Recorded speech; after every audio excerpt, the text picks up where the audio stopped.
రేవంత్ ఓ పక్కన కరెక్ట్‌గా ఎలక్షన్స్ టైంకి ఇప్పుడు బనకచెర్ల ప్రాజెక్టు మనం వద్దనుకున్నాం. దానికి ఈ ఎలక్షన్ అయిపోయాక మాట్లాడొచ్చు కదా! ఇప్పుడే ఎందుకు అర్జెంట్‌గా టెండర్ రద్దు చేసుకుని మామూలుగా బనకచెర్ల గురించి ఆర్భాట ప్రచారం దాదాపు ఏడాది పాటు చేసినట్టున్నారు. నేను మొట్టమొదటి రోజు నుండి చెప్తున్నా. నేను ప్రాజెక్టులకు వ్యతిరేకం కాదు. ప్రాజెక్టులు కావాలని బలంగా కోరుకునేవాడిని. సాధ్యం కాదిది. లక్షల కోట్ల రూపాయలవుతాయి. 88,000 కోట్లని అంచనా ఏస్తే అది మొత్తం పూర్తయ్యేటికి 2, 3 లక్షల కోట్లవుతది. అవ్వదు, సావదు. రాష్ట్ర ప్రభుత్వం అంత డబ్బులు పెట్టుకోలేదు. కేంద్ర ప్రభుత్వం ఇవ్వదు. జాతీయ ప్రాజెక్టు కిందకి అది ఇవ్వదు. కేంద్రం గనక ఈ నదుల అనుసంధాన ప్రాజెక్టు కింద గనక దాన్ని తీసుకెళ్ళగలిగితే సాధ్యమవుతుంది. కానీ అది సాధ్యం కాదు. ఎందుకంటే ఒకే కాన్సెప్ట్ మీద నీ గోదావరి నుంచి కృష్ణేలోకి తీసుకొచ్చి ఇక్కడికి ఇస్తున్నామంటే అది నదుల అనుసంధాన ప్రాజెక్టు కిందకి కాదు.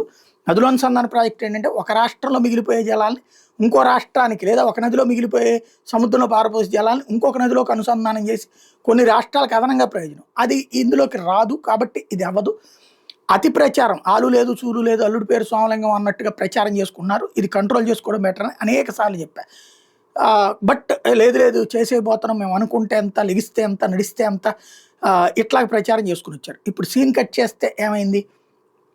బనకచెర్ల లేదంటూ నిన్న టెండర్లను క్యాన్సిల్ చేసి ఇదేమైంది? రేవంత్ నేను ఆపుతానన్నటువంటి విధంగా ఆయన ఆపాడు అన్నటువంటిది అక్కడ కాంగ్రెస్ వాళ్ళు ప్రచారం చేసుకుంటున్నారు. ఎలక్షన్స్లో ప్రచారం చేసుకుంటున్నారు. అంటే అతనికి బెనిఫిట్ ఈ టైంలో ప్రచారం చేయడం ద్వారా ఈ టైంలో రేవంత్ హీరోని చేయడమే కదా.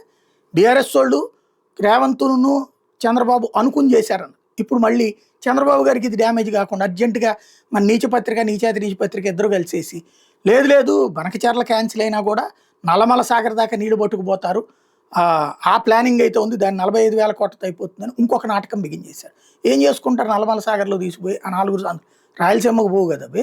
మనకు కావాల్సింది ఏంది? రాయలసీమకు కదా నీళ్ళు పోవాల్సినవి. కాబట్టి ఈ నాటకాలు అయితే సాగుతున్నాయి వార్తల ద్వారా. మామూలు సాధారణ ప్రజలకి ఈ నీళ్ళ గురించి ఈ లెక్కలని ఏం తెలుసు.